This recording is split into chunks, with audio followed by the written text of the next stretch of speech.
Blog Talk Radio.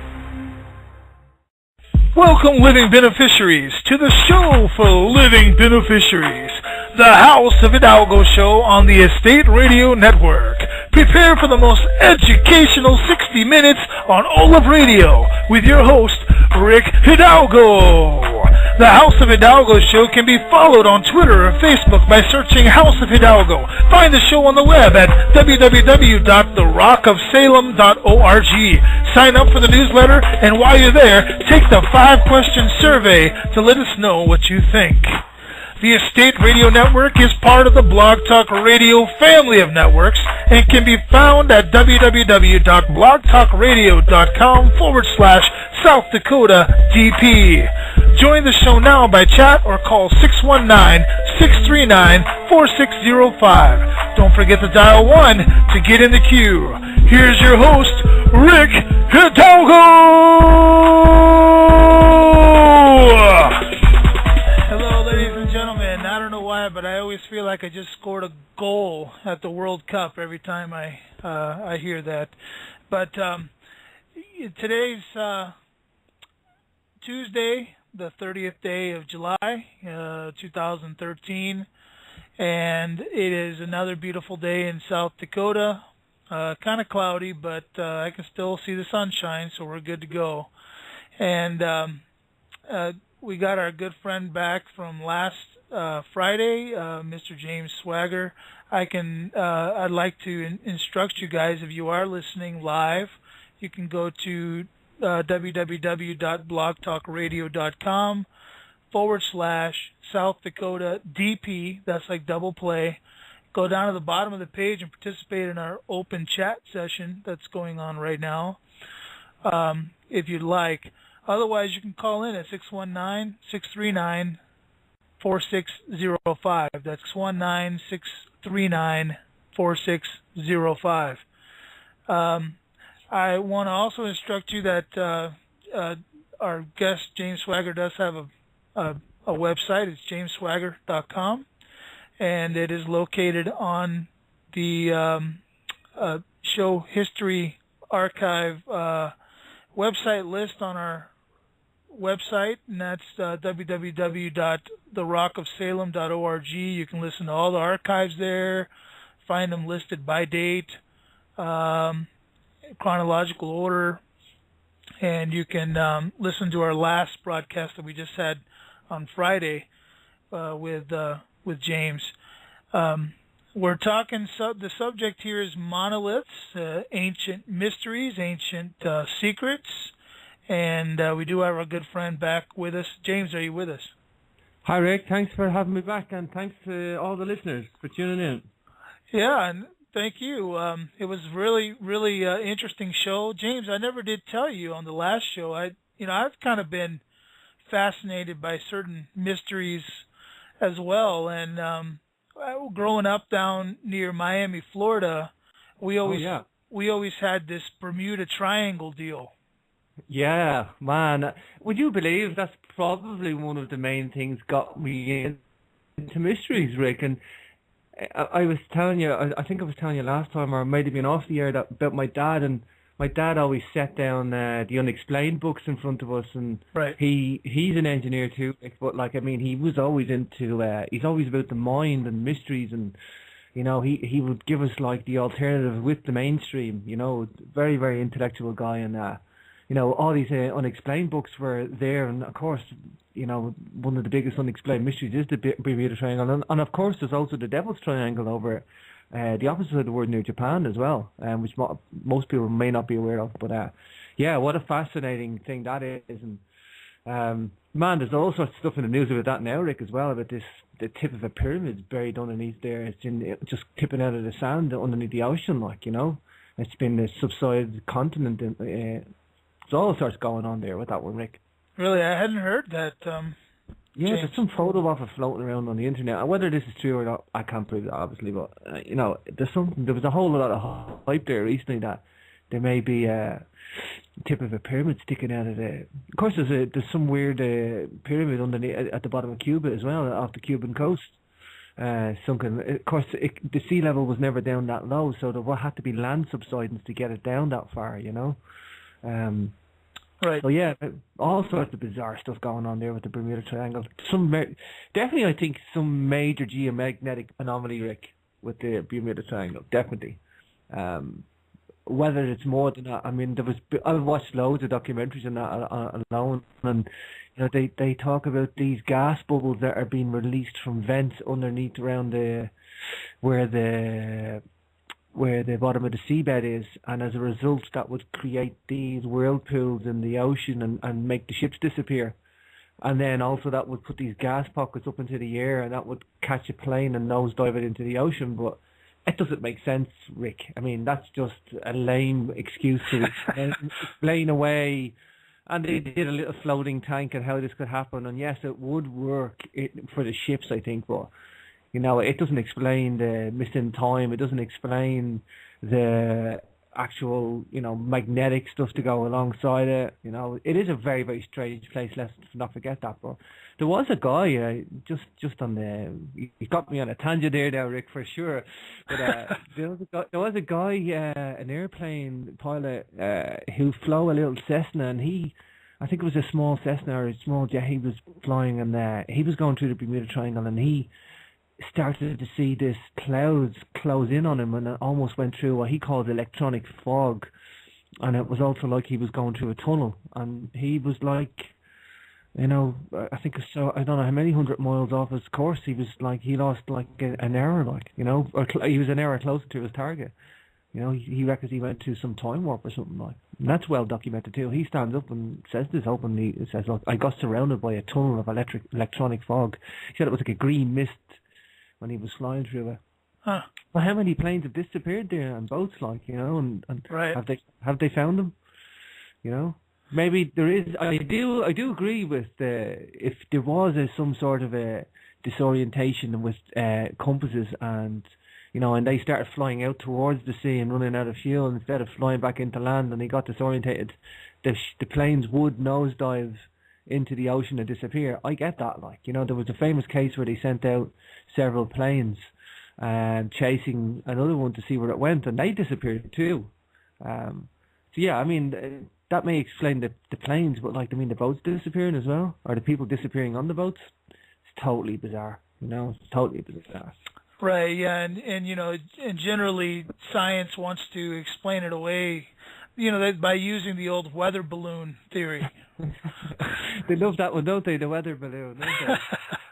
I have to laugh at some of these lame excuses that come out, Rick, you know, and it's like the most childish, it's something a child could come up with, like, you know, and it's like, well, that is an extreme possibility. But the possibilities are extreme. You must understand that for A, B, and C plus D equal to F, like, you know, to hold true, like.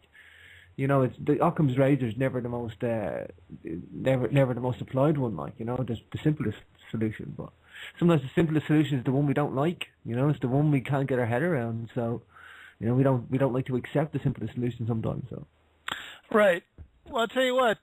You know, at the end of our last show, we were just getting into some interesting subjects. We talked about energy. We talked about you talked a lot about what's it called? Not frequency, but the tone, the resonance and the acoustics. Yeah, the acoustics and resonance, and you were doing a lot of talk about that. We had just started talking about this matriarchal society and such. So you know, go wherever you want to, James. I'm all ears. Yeah. Well, you know, and this is something like, you know, I had Carmen Bolter on my show before, and she'd go into a lot of this, and so did John Anthony West. I don't know if you know these two people, but Dr. Carmen Bolter she's an awesome lady. She's done a documentary series called The Pyramid Code, and she'd go into a lot of this, as would John Anthony West on his Magical Egypt, a symbolist tour. You know, and they're two awesome documentaries. If you want to go and understand ancient Egypt in the prolific researchers sense, not the Egyptological mainstream sense, you know, this mysticism, and understand some of the symbology, take out these two documentaries first and foremost. That's the A Magical Egypt, the Symbolist Tour by John Anthony West, and the Pyramid Code, five parts to that, with Dr. Carmen Boulder. And the thing is, they go into a lot of these matriarchal cultures, and you know, something the Egyptologists don't even address, you know. And the key thing is, what people don't realize, what a matriarchal culture is. It's like the exact opposite to what we have. It's not in terms of like concept, not in terms of. We're living in a patriarchal world now, a male-dominated world where the women bow down to the men. That's not right in my eyes. I'm just saying how it is. It's not something I agree with. I dream of a time when we go back to a matriarchal culture. Let me just say that first and foremost. I wish it was there. I am a dreamer, by the way, Rick. So, yeah. But the matriarchal culture is man and woman side by side. You know, it's a totally alien concept to us. But you know, the ancient Egyptians and indeed, I think the megalithic builders too. They to some sense, well, we have less evidence of that, but we have a lot more evidence of the ancient Egyptians. But you know, they attributed these concepts of the female psychological consciousness of a woman and a man. You know, these different attributes, if you want to call it that. So, I mean, they knew that the woman was to do with night and the moon, and the man was to do with day and solar. Again, the woman, she was eternal and sensuality and intuition, and she was completeness, and she was to do with cyclical time and synchronicities and experience and ritual and expansion. And you know, they had all these like wonderful. It's where they got their symbolism from, you know. So each and for the man, for example, intelligence, being explicit. To do it linear time and instead of a cyclical time, and sequential, not simultaneous, you know, focal stuff, causality, argument, dogma, contraction, analysis, waking reality, whereas the woman was the altered states and to be associative and to do with magic and being receptive. And you know, again, the male was solar, he was external, systematic thinking, science, analytical, rationale. And the woman to do art and creative and divergent production and irrational, and you know, it's the exact opposite, like and they realized that, they knew that, and when they educated from the male and the female point of view, is what I'm saying, not this rationale scientific dogma that we are living in now. And this is what we've lost, Rick. We've lost the female influence of the world. You know, it's just this one-sided view now, this male-dominated world. And, you know, these ancient cultures, the matriarchal culture is the man and woman side by side. And like I said, the woman would hold her arm around the side of the man, and the men would wear wigs to look like the women. And, you know, they have double-carved statues together. And this is going back into deep antiquity. And, you know, it all fell then at one point. And they knew that civilization was going to fall, Rick. They were talking about a time when they would go back to this patriarchal culture, and that all their consciousness would fall, and how the great cycle of time would collapse, and we would have to wait to get back to it one time, and they believed that was to do with precession of the equinox. And again, I think that's something the megaliths and what I get into, they were researching. I think they certainly knew about it, like many ancient cultures. So that kind of give you an idea of the matriarchal culture. Now, did the megalithic builders know about this? I think definitely they were into the lunar for the woman and the solar for the day for the man, and they were definitely into calendar building and time, and so to a certain extent, yes. Again, the Celts, they inherited the megalithic monuments from 1500 BC, a little bit of an overlap, but like, I mean, the megaliths died out about 1000 BC, if you want to call it that. So there's a 500-year overlap where these guys inherited these monuments, and in a way inherited some of their pagan aspects. And so the Celts were a pagan, and we can kind of peer into the tail end of the megalithic guys. And so these pagan beliefs were to do with the man and the woman. And again, sometimes the woman was in Celtic tribes she was the warrior, like she was revered. Like, look at the case of Boadicea taking on the Romans, like. she had her daughters raped, and she nearly wiped out the Romans because of it. Like, you know, she was like ruthless. Like, you know, she was a force to be reckoned with, and you know, that's why the Romans tried to take her out, and they eventually did, but like they nearly lost out. Like, but I mean, this was a woman to be revered. Like, you know, and she did it because they controlled the women and the men controlled together. They were a force to be reckoned with because of this. Like, so yeah, I mean, this is the whole idea of a matriarchal, patriarchal culture, you know, and it's a shame that we're in this kind of patriarchal world, but it may be like a natural cycle, Rick, this cyclical rise and fall of civilization, and again, that's to do with the precession of the equinox, and there's a lot of acceptance of this now, that this 26,000 year, it could be 24,000, but it's most accepted as now 25,920 years, give or take, and it's our best calculation.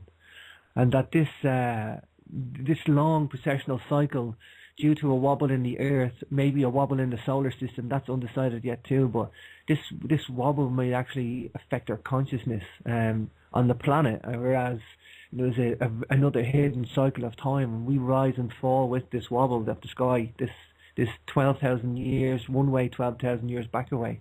So, you know, in 10,000 BC, we could have been at the peak of our civilization, and so people think we're at the just coming out at the bottom of it now and heading back up again, like to the peak of civilization. And who knows what the peak of civilization is, where we don't need material goods. We just take what we want from the land and use their intellect in so many beautiful ways. And if you look at the ancient Egyptians, it looks like they did that. You know, they built these beautiful, artistic, complex monuments out of very sophisticated carving techniques in stone and megaliths. And you know, the point is, like, they didn't have like you know, they still toiled the land and farmed the land. They didn't have like opulence to the point of, you know, decimating their culture. You know, it was all temples to these guys, you know, and there wasn't slaves that built these monuments, Rick, is what I'm trying to say. You know, it's like, you know, it was a working of the land, and everybody had their own section in society, and it worked for a long time until civilization fell and consciousness fell. So perhaps that's a better way to explain the matriarchal, patriarchal cultures, Rick. Sure, that's good. That's a good discussion to have, and I wish I knew more people like you, James, that I could bring in and have a round table of this. This would be great. It'd be fascinating, wouldn't it? You know, and it's like, you know, I have to say, like, I'm well read, Rick, you know, and I do take in I do feel privileged, Rick. I take in a lot of information, and it's why I do my own show, CapricornRadio.com. I know you know about that, and I take out as many alternative energy concepts, energy science, history, you know, and I do some other wacky stuff too, like a few UFO shows, whatever. And they just come my way, and yeah, it's okay. I'm not there to say one way or the other. Like, you know, I sit on the fence and some stuff. They're just weather balloons, right? Yeah, they're just weather balloons, exactly. But the point is, I mean, my reasoning and questioning is all about ancient cultures, and the thing is, Rick, I'd find answers from ancient cultures that I haven't been provided in my own society today, and I think that's insane. You know, I'm getting lessons from 5,000 years in the past. You know, there's other ways to do things. These things, I have to keep saying back in time again, these guys were against the odds, like, you know. They were doing things with stone and mud and their head, and what's in their head. It was all concepts and philosophy and psychology to these guys. They were doing it in symbology, and I think that's why they taught in symbology, because when you teach like the ancient Egyptians, or even the megalithic builders with their symbolic temples and their symbolic art, you know, these guys were teaching symbolically with logograms or artistic intent, and that appeals to the other side of the brain. This let me get this right. I keep forgetting, it's the right side of the brain, the left-handed person, or the right side of the brain. And so this right brain, what the matriarchal world, if you want to call it that, you know, that's what they appeal to with this artistic symbolic intent, because that's longer lasting. That rise and falls in a cyclical space of time. It's what I tune into, you know, and that ties it back into the acoustics, Rick, because I don't know if you're aware of this, but in terms of hypnotism, now my dad's a hypnotist, so this is where I have this window, but I also have the window into the Egyptians and in symbology. But there's a cord that joins up your right and left hemispheres of the brain, Now, I'm not sure if the Egyptians knew this. I think they may have had some knowledge of it. Whether they dissected bodies and did anatomy, I think maybe they seem to know the human anatomy very, very well, Rick. Yes. You know, and no way you're going to do that unless you do autopsies or something like that. I think they may have done that, you know. They seem to know it far too well, like, but to not do that. But that's no way of really proving that. But the point is, when they seem to know a lot about the pineal glands, the third eye, the chakras, they seem to know an awful lot about the right brain and the left brain and the two hemispheres. But there is a little cord that joins this up. Now, when this cord is diminished, nearly non-existent, or very, very small, or even not there, that, like, I mean, autistic people haven't got any cord. Some of them have a very, very small cord linking up the right hemisphere, left hemispheres of the brain. What happens is they get stuck in this left brain world, this kind of, you know, this like extreme memory, extreme logic, that's where you see it in autism. Not every person with autism has that. I mean, some people can't, you know, just totally, it's just I'm saying, I'm talking about savants here, or maybe the Rain Man guy, Kim Peek, for example, and he had no cord between the right and left hemispheres of the brain. And what I'm saying is, when in hypnosis, when you hypnotize somebody, the best people to hypnotize, you can there's about 1 in 5, there's 20% of the world that are very easy to hypnotize. And when you go to hypnotic shows, you see them doing tests and chatting to people beforehand. They're seeing which ones are the 1 in 5, Rick. And the 1 in 5 people are to do with these people that have a very big cord that links the right and left hemispheres of the brain. But here's the thing, it means you're open to hypnotic suggestion if you have a bigger cord between the right and the left hemispheres of the brain. Now, I looked into the neurology of this, and it seems uncanny that the Egyptians may have known this, but you know, maybe they just understood the practicalities or the experiential knowledge of this and not really the anatomy. I don't know, but I mean, they seem to understand that you would learn more by hypnotic suggestion. Now, they didn't use it to ill-gotten gain to hypnotize their people like Hitler did with his logograms with his swastika. Right. It wasn't like that, Rick, but they did understand writing everything down in hieroglyphic form was a better way of teaching. It was all symbology. It was all levels and layers of meaning.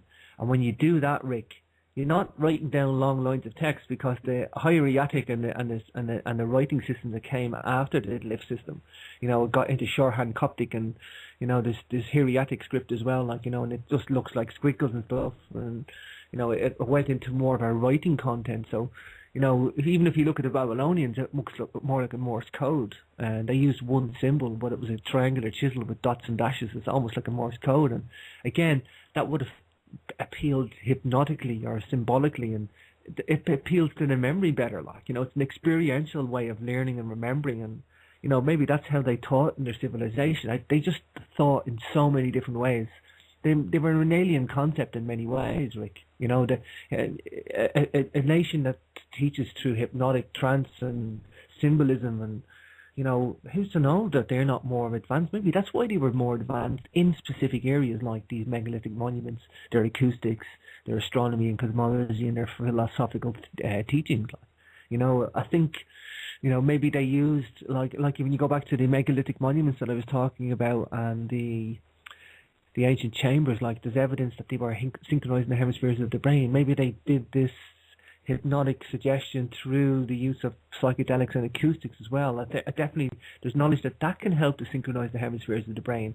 And sure enough, when you synchronize the hemispheres of the brain, it's not like the opposite effect. You're firing on all cylinders, because the right and the left's working together, hand in hand, in tandem, solving solutions and just in a beautiful, systematic way that's like more complete than the sum of two parts, if you know what I mean. So sure.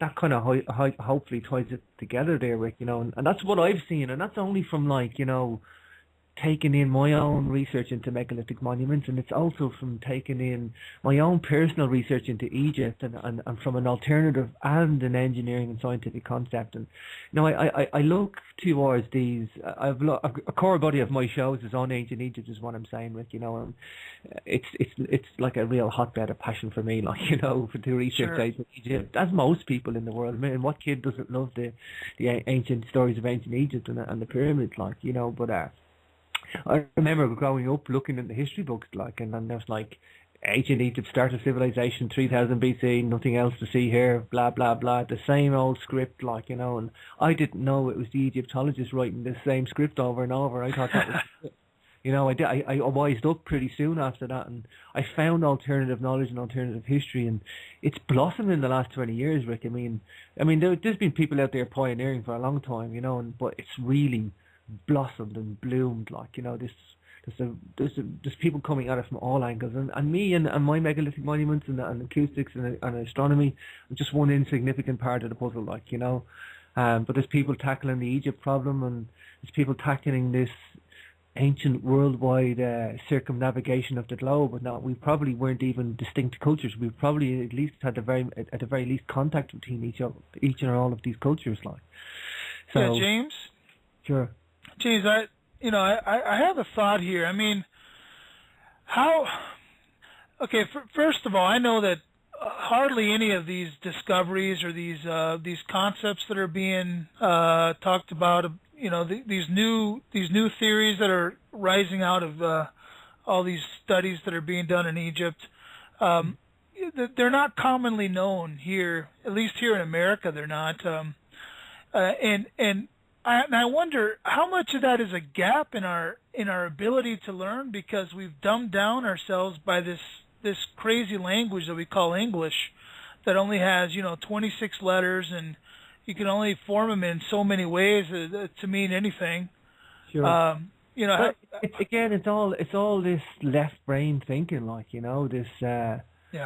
It's gone back to this left brain world we're in, and linguistically, like, you know, writing things down in a language like English or whatever, you know, it's a linear thought, it's a one-way system, like, you know. And going back to the writing, like, I mean, Jean-Francois Champollion, who deciphered the hieroglyphs, although there was a little help from Thomas Young as well, the Scottish physicist, and between the two of them, they initiated this deciphering of the hieroglyphs. But I mean, they seem to be able to. Jean-Francois Champollion never even accepted that it was a fully translated, and he thought there was always a different meaning behind it. And so basically, he was saying, like, you know, like, we have acronyms today like LASER, CIA, FBI, NYPD, you know, all to do with, like, when you say that to somebody today, that automatically means a concept.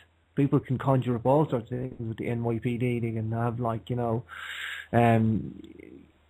that's probably what these hieroglyphs were. We can't possibly know what the acronyms were, you know, and that's probably what they were, you know. So, you know, I just think our system today, like, you know, it's lacking, you know, and it's a shame, like, you know. But it's like, don't tell that to somebody who's studied literature in English, like, 'cause they go, what are you talking about? We can speak very descriptively, but you're limited in your concept. You're limited in the way we develop science these days, because science throws the baby out with the bathwater, if you want to call it that. Yeah. So, that's the way I see it, you know. And I come from science engineering background. That's what I do, like, you know. And I see these guys just, you know, they just push everything to the side. There's no such thing as alternative concepts. Get that away from me. I don't want to know. Well, these ancient writings, James, they have layers of understanding. You know, you can study it on a basic layer and come to one certain understanding, but then you study it on a deeper level, and it has a whole different meaning. And you just, you know, there's layers upon layers upon layers of understanding, and we don't understand that. We can't comprehend that in our current language structure. And even those that are open to understanding it, like myself and yourself, Rick, and that are willing to look at it, we're still struggling because we're coming at it from our own predisposed world, like, you know. You may even be open to understanding it, and we're still trying to understand it from this left brain world. And you gotta. It's something I realised from the research and the people that I've talked to, and their research is that, like, you know, you've got to open your mind to different ways, and it is a struggle to try and do that. And you know, I have to say, there's many theories out there I don't get and I don't like. You know, some of them are a bit wild and wonderful, like. But you know, I'm not there to put them down, and, you know, who's to say I'm not wrong and I just don't see it yet, like, you know. And I have been disproved wrong a couple of times, and that's my point. Like, I just leave it on the shelf and I go, that's very interesting and it's nice and it's mystical or magical or whatever, and I just leave it at that. There seems to be this method of judgment all the time. We have to say that's right or that's wrong, and exactly. That's what I'm trying to get at, and yourself, Rick, is that Yeah. just because you don't understand it doesn't mean you have to judge it as right or wrong at the end of the day. Leave it there, and it's something I've learned to do, Rick, and it stands to me well. So I guess that's kind of where I want to go in my own work, Rick, is like, I'm finding out interesting stuff, and I'm finding out stuff that hasn't been touched upon before, maybe insignificant little areas, but this is how we get from A to B, we build upon what was happened before, and right. It's only when you start on a journey of a path, and that's why I started the writing, Rick, and I ended up doing a couple of guidebooks, and I went, okay, I didn't particularly want to, but I have a wealth of information there. I hopefully roll these out by the end of the year, and I'm writing to three of them alongside each other at the same time. But the point is that, they actually are. I have all this GPS data, all this wealth of local knowledge for ancient sites in Ireland, and you know what? That's okay to do that too, because I went out there to research ancient sites in Ireland, and there wasn't material there. I had to go look up several different sources, and I'm like, it's not all about writing a mystery book either, Rick. It's like, yeah, okay, go back into your left brain, go back into your little left brain world again, But don't worry about it. Just carry on, and then you just do what you can, just look into these other worlds when and if you can, and just be open to it, and that's a start, Rick, for me, that's a start. Right. But right. if I could write mystery books all the time and make them interesting, I would. But I don't want to do it just for the sake of it. But there is people out there do that, Rick, and that's not what I'm about. I want to go. That's what I think. If I see something wrong and I see something mysterious and I see something, So my second book, as I said, was about the acoustics, the megalith acoustics mystery, and it's a fascinating thing, and that's what took me out of the megaliths into ancient other cultures to write about. I've been researching them as well anyway, but the Mayans, the Egyptians, the Peruvians, ancient South Americans, they all had knowledge of acoustics and astronomy side by side, and I can't help think there was there's a common influence between all these cultures, and I call myself an Atlantis hunter.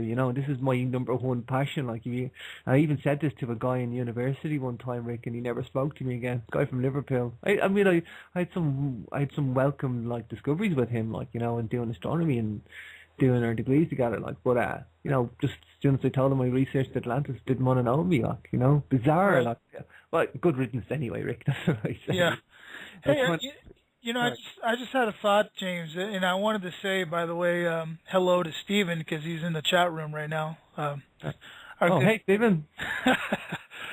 I had a thought, talking about layers of understanding, we're talking about being very open-minded. We're talking about not being left-brain centered.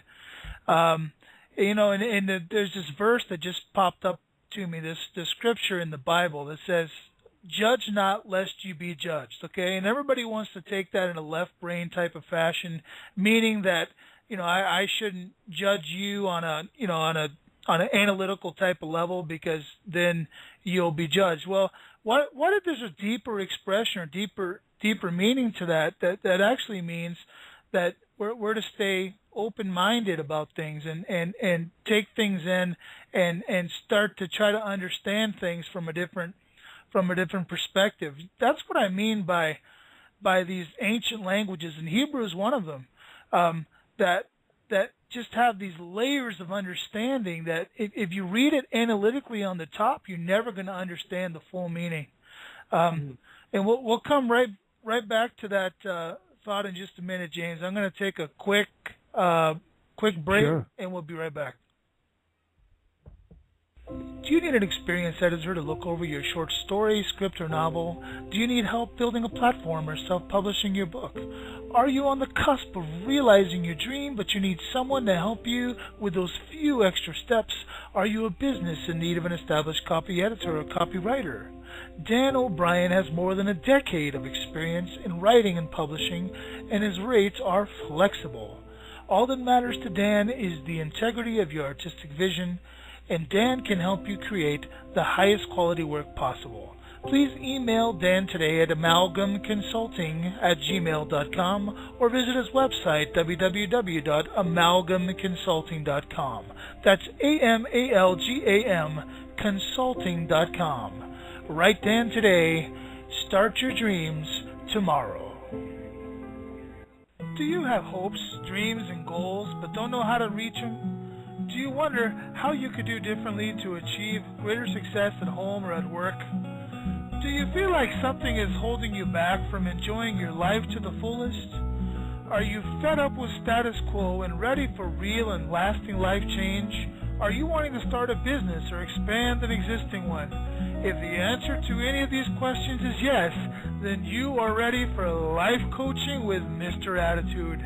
Mr. Attitude will stretch and grow you and take your life to a whole new level of success by equipping you with the tools to help you to accomplish more in less time, get and keep your priorities in line, gain greater happiness and joy, face your fears, plan for success, be more assertive and confident, overcome negative stress, deal with negative thinking, set goals you will achieve, and more.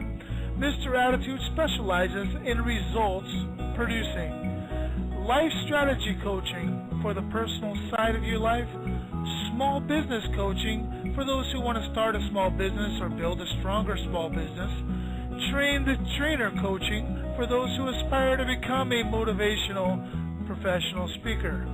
Call today and reserve your appointment with greater success. 605-450-1955. That's 605-450-1955. Or email Bob at MrAttitudespeaks.com. That's MrAttitudespeaks.com. Mr. Attitude is committed to your success. This is the House of Hidalgo show. We are back, and you're on the Estate Radio Network. I'm on with James Swagger today. He's a researcher and author of all things ancient, and he's on the first half of the program. We discussed a lot about the matriarchal society. James, you are just a breath of fresh air, brother. Thank you, Rick. I'll take that as a compliment. And you know, the thing is, this is all a breath of fresh air for me too, Rick. You know, it's not just like I just regurgitate this stuff. This is deep and meaningful to me. And like I said, my dad's a hypnotist. You know, so if I could do hypnotism, I would. But I am stuck in a left brain world, and he's a left-handed guy who plays musical instruments by ear. And so you know, it's like he has this sort of world going on, and he seems to have the left and the right brain working together, like just by naturally being left-handed and being a mechanical engineer. He's got it all going on. So, you know, I've had this window into this, and I crave understanding, Rick, is what I'm trying to say, you know, and I've had not only a good teacher, but a good example of what can happen when the guy's a genius, like, you know, I grew up with a genius teaching me electricity, electronics, you know, physics, science, like, as well as intuitive thought and alternative knowledge, like, you know, I learned more in the home, Rick, than I ever learned at university, and I spent 10 years in university, like, you know, not just give you an example, like.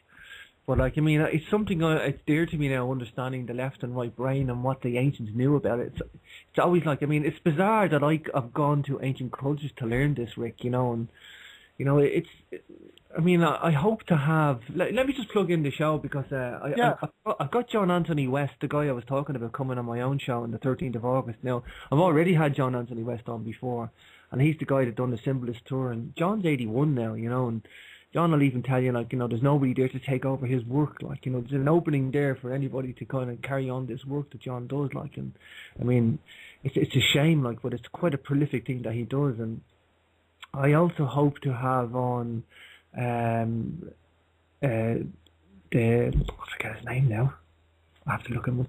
The guy who remembered pi to 22,500 places, like, and Daniel Tennant, that's his name. He's like, he met the real Rain Man, and I hope to talk to him about the, just in terms of, like, you know, he's got, like, he's a savant, he's got autism, but he's also had epilepsy, and the thing is, his brain got rewired through an epileptic fit when he was a kid, and he's a savant that can tell people how he feels and how he thinks. You know, he's the most unique brain to ever hit this planet. Like, you know, and again, it's all to do with this core. That, you know, this the whole idea of this right and left brain is relatively new to us, Rick. You know, it hasn't been understood, and they were cutting the cord between the brain, and they noticed that would reduce the epileptic seizures. But like this right and left brain knowledge is it's the corpus callosum, I think it's called, the corpus callosum. This brain, this thing, and you know the thing is that it's not just about right and left. When you do mathematics, you actually use both hemispheres together. Rick, this is the thing. There's and this is going back to the ancient Egyptians again. I mean, there's times when you want to go right and there's times when you want to go left, but there's times and concepts and stuff you want to do, you need both together, and mathematics is one of those. And let's be understand that the ancient Egyptians were superb mathematicians.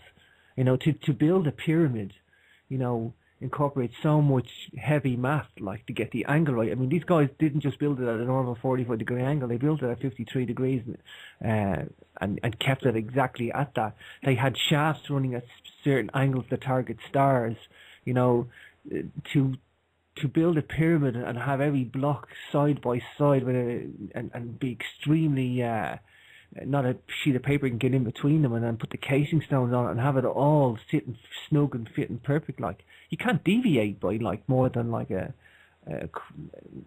couple of millimeters. Like, you know, it's like intense mathematics. They also, what I believe is, like, you know, because they had the right and the left working side by side, when they had mathematical expression, not just mathematics, Rick.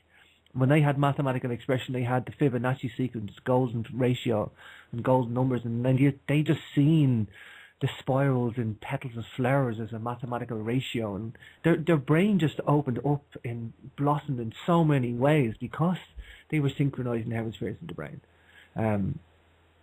So is that a thing that we can evolve that way? I think if you thought yourselves, but you would need to be teaching the whole of civilization in a symbolic thought from day one. Would that raise the corpus callosum to be bigger or to growth? Who knows? Like, you know. But again, let's just look at autism is on the rise. Like this reduced cord that joins our brains, like, you know, and it's a result of like autism being on the rise. Like, so who knows, Rick? You know, it's bizarre. Like, so, you know, the whole autism and savants is a thing that appeals to me too, just because I love psychology and I love neurology of the brain and how it works. And you know, I've even been to Peru to do ayahuasca and explain and to seek out an experiential event in my life, just to see what these guys were doing. I don't think it's that necessary for research, but hey, and like, you know, it's not something I want to go over do every weekend. I wanted to go and understand the shamanic experience, and I really now feel, and having looked at the art and having had the shamanic experience, that these guys were into shamanism and altered states of consciousness through any method they could, whether that was synchronized breathing like yoga, or whether that was acoustic resonance, or that was psychedelics. I don't think that it mattered to them. They were all effective tools to get from A to B. Right. Well, you want to? What exactly did you do in Peru? What was the? I went to see a lot of ancient sites first and foremost, because it's riddled with stuff over there. I mean, I wanted to go. I have a chapter in my book, and I just went, at least I wanted to go. I wasn't just there to write a chapter. I went there for a multitude of, first of all, it was a holiday, to go and switch it off and do a bit of hiking, and instead of just going to all these ancient sites and going around, look at this stuff and then going home, which I've been doing for so many years, I went, well, I'm going to do a little bit of hiking at the end of it as well, which I did, and I'm glad I did that, because I have to start taking little holidays outside the ancient sites, because it gets a bit obsessive, like, and I get a bit left-brained when I do it, like, but so yeah, ancient sites. I mean, Sacsay Woman blew me away. It's this big, giant, 120-ton stones, like most of them 50, 60, 80 tons, like, you know, interlocking like a most complex jigsaw. Some of them 10, 11-sided, you know, 9-sided stones. Bizarre, the most bizarre one of the most bizarre places I've ever seen in terms of megalithic constructions. And the stones came from 40 kilometers away. You know, it's just mind-boggling over in Peru. Like time and time again, all these ancient sites are just mind-boggling. Like, and again, these Peruvian guys, like these ancient people in the Andes, they just saw it in different ways. Like, you know. So yeah, I'd gone for that, like, but I wanted to go and take ayahuasca. I'd read into it a lot. I looked into the work of Rick Strassman, Dr. Rick Strassman, who was the first person to ever do an administered hospital tests on people with DMT and see the experience. And you know, for me, when you do an ayahuasca DMT experience and your pineal gland opens up, and this isn't for everybody. I'm not advocating the use of drugs. I'm just telling you about it. Please, like, don't feel the need to go in there and do this. Like, but for me, it was one of the most beautiful things that ever happened, Rick. It honestly was, hand on my heart. You know, I'm already firing on all cylinders. Like, I mean, anybody hears me do shows, the information just flows out of me anyway. But like, I mean, I afterwards, like, I had a jump in intellect for a few weeks afterwards. Like, and I understand why artists and writers flock to this stuff now, because the creativity in the brain jumps, because you get this reboot where, if you think about it, you have DMT in your own body, Rick, and everybody's DMT in their body, and it's accepted now that the DMT is released in your body when you dream, and if you don't dream, you'll go crazy and insane, like, you know. So when you're dreaming, the DMT gets released. You go into this altered state in your mind's eye, and it processes all these complex thoughts and worries or fears or whatever, and it's like a reboot. So when you wake up, you're refreshed. It's just like a computer reboot. But the DMT is different. It's like a massive reboot. It's like, you know, people go there and they come and they're like, it's transformative and regenerative, because they get this really intense reboot where it scrubs out all the problems that they've gone through, or whatever, or all the blockages, or whatever, the emotional baggage, or, you know. And it's not all negative either. Like, I mean, I didn't have much baggage going in, but, like, you know, I went there and it's like, you know, I just came out so much better on top, like, you know. And that was a personal thing for me, but I wanted to go and understand entoptic phenomena, because the art that these people draw, well, a lot of people meet serpent gods, and all the art to do with serpents, and some people meet the earth goddess Gaia, and I met both the serpent gods. They were teaching me things, Rick. You know, they were revealing stuff to me through my writings. They were telling me what was going wrong, where it was going right. I know it's bizarre for that somebody will tell you this in this day and age, but this is what goes on. I mean, people get lessons from serpent gods while on an ayahuasca hallucinogenic brew that they take in the Amazon.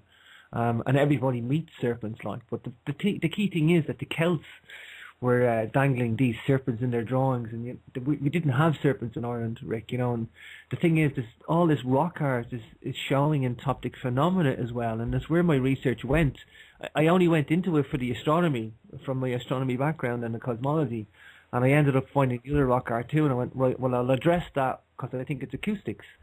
And naively, I thought it was acoustics, and I would prove it as acoustics, and I was there measuring acoustics, and I was like, this is all acoustics. I don't know why people think in this. And then I realized about these group of people called the Hyperboreans, and the Hyperboreans were this mystery group of people that were associated with Callanish Stone Temple, a megalithic site in Scotland, and there's 3 points of commonality why these guys are associated. And I tell you, these were known to have a brown hallucinogenic drink, these Hyperboreans, like, and they were exploring their consciousness. And I went, okay, right, maybe it's not just acoustics. And you know, when you look at the whole ancient cultures as a whole, they call it the stoned ape theory, that we might have actually had mushrooms or some sort of hallucinogenic brews or whatever, from whatever reason, or DMT compounds and plant products in the past, and it may have jumped our evolution. Some other people think we were hit with radiation and it jumped our DNA, but it's a bizarre event in human history how, like, plant teachers have evolved us. But you know, the Celts were there known to have it too, like, that these guys were worshipping serpents. Like, these serpent worshipping cults are all around the world at one point, as were solar deities as well. Like, so they're kind of anomalies that are appealed to me, and that's kind of why I naturally went in that direction. And of course, I had the two places. What better place to go where you can still get ayahuasca DMT alongside the ancient megalithic monuments? And I really do feel now after that that all around the world at one point, the megalithic civilization of Western Europe, ancient Egypt, they had the Tree of Life there. It's assumed that has a DMT compound now, and I think they've found that compound in the actual tree, which they think it is. The ancient Egyptians, the ancient Peru, and again the megalithic builders, like, you know, it's all acoustics, psychedelics, you know, hemispheres of the brain, you know, megalithic shifting of really large stones, like, you know, embedding cosmology into it. There's so many points of commonality with all these cultures, and we're not allowed to think that they're any way linked in any way, Rick, you know. You're not allowed, they're all separate cultures. That one's over there and this one's over here, you know, but they're all sitting around 3000 BC, all sitting in this nice little time frame, and, you know, we're not allowed to think about it as being linked in any way. Have you had any chance to go to the Mesopotamia area? No, but I would love to. But yeah. I think that's going to be on my last list of countries to go due to the present present civil unrest over there. But I am actually. Well, I was talking to a lady this morning. She stayed over. She's from Turkey, and Turkey obviously borders Iraq, and but 15 miles from the Iraqi border, which is safe to go now. But there's a place called Göbekli Tepe, and I am planning to go there, so that's the only region there I will be going to. Syria's out of bounds to me, as is Iran and Iraq, so it's like, unfortunately, these places are at war or turbulent, which is really kind of messing up my ancient history research, but but like, you know, the Göbekli Tepe is a real hotbed of research. I mean, every person in archaeology is talking about it now. It's like 20 Stonehenges buried in the ground, you know, with giant 15-ton megalithic pillars, carvings on them, extremely beautiful carvings of, like, you know, beautiful form, all carved into the rock was removed to bring the images out of it. It wasn't, these carvings weren't stuck on the side of the rock, like, or it was carved from all in one piece, like, very sophisticated, and it goes to 10,000 BC, like, it smashes all records by anything we've even known about. Is this the stuff that they perceive was from the Anunnaki people? Or? No, beyond that even, Rick. Beyond that, okay. Yeah, I mean, no, the Anunnaki, if you want to go down that route, they talk about that as like 4,000 BC, like, and now this is like 6,000 years before that, Rick. But it is from the same fertile crescent up in where the Tiger, you're talking about in between the Tigris and Euphrates as Mesopotamia, but where that all rises is the Turkey-Iraq border. And funny enough, where Göbekli Tepe is where, not too far from there, is where the origins of wheat, they can trace the origins of wheat genetically to up in the highlands there as well. But bizarrely, that Göbekli Tepe was deliberately buried in 8000 BC, Rick, as if to protect it. They brought sand in from somewhere else, and it took more energy and time to bury it than to build it in the first place. It's one of the most bizarre, weird things on the planet at the moment. And archaeology hasn't got a grip on it. They've only uncovered 5% of it at the moment, Rick. So, but yes, that is my one last travel plan. I think this year and next year. I don't think I'm going to be going any other places than Göbekli Tepe. But yeah, it's a beautiful place, Turkey. Like, you know, it's quite a large country too. You know, it spans from right to the Middle East, like, you know, from the Mediterranean, like, so. Sure. So have you, you know, pardon me for asking these kinds of questions, but have you been out to Easter Island or any of that? No, and Easter Island, I deliberated when I was in Peru, because when you can get a flight from Lima, the capital of Peru, but I just went, no, I'm going to go to Lima to Cusco, and I'm going to do Cusco really well. I am developing a Peru fund at the moment in my little bank account. If I can get enough to go for a couple of months of an expedition, I'm going to do it, but it's not definite yet. But yeah, next time I go over that side of the globe, I'm going to go to Easter Island. It's not on my list of things to do because it's a long way to get there. It's expensive to not see. I mean, I'm trying to, anywhere I go, Rick, on the planet, like, and when I do travel, it's like, I try and get the best bang for my buck, if you know what I mean. I try and take out as many places as I can, and I know I can't see it all, like, you know, so I try and do it well, but do as many sites as I can. I've got a twofold reason: money and travel, and then I also have my own personal interest of what I want to see as well. But I would love to go and see Easter Island, but yeah, we do have a question for you from the chat room, James. Fire. What do you think about the reports of these stargates? Yeah, I hear a lot about it. I don't know. I don't look into it a lot. I'm open to it. I'm open to it. I know that the Norway spiral is one of these most bizarre things. I think they could have been experimenting trying to open stargates there, but that, I don't. It's not that I don't have an opinion on it. It's like I just don't. I haven't looked at enough research into it. I'm one of these guys. I need to see the data, and that's the downfall of me. Show me the data, and I'm a systems analyst, Rick. That's what I do. I need to see the data. Well, I do say one thing: the Norway spiral. Barack Obama was there getting his Nobel Peace Prize, which I'm not too fond of this guy getting a Nobel Peace Prize. None of us are. You're getting four. He's over in Northern Ireland talking about peace process and everything. I'm like, wanted to put my foot in the telly, Rick, when I seen that. Just sitting there lecturing us on peace process because he got a Nobel Peace Prize because he's a president and fighting for wars. It's hypocrisy, But while he was there getting his Nobel Peace Prize in Norway, they were firing off this bizarre particle beam weapon. It's the only thing that I can think of that they were trying to create this Stargate, going, look at us, look what we can do. They were demonstrating it for him. But Norway has one of these HARP facilities that they have in Alaska.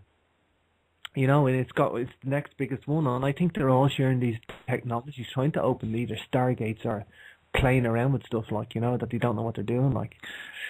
So maybe that's one. There is other people think there's other types of Stargates out there too. So it's bizarre. It's bizarre that we see stuff on the telly as fiction and then it comes out as fact. I think they put it out as fiction first so that we're not too shocked when we see it as fact. I think you're right. In fact, are you aware that they're dismantling that area in Alaska? So they say, Rick. So they say. Yeah, so they say. I know. I hear you.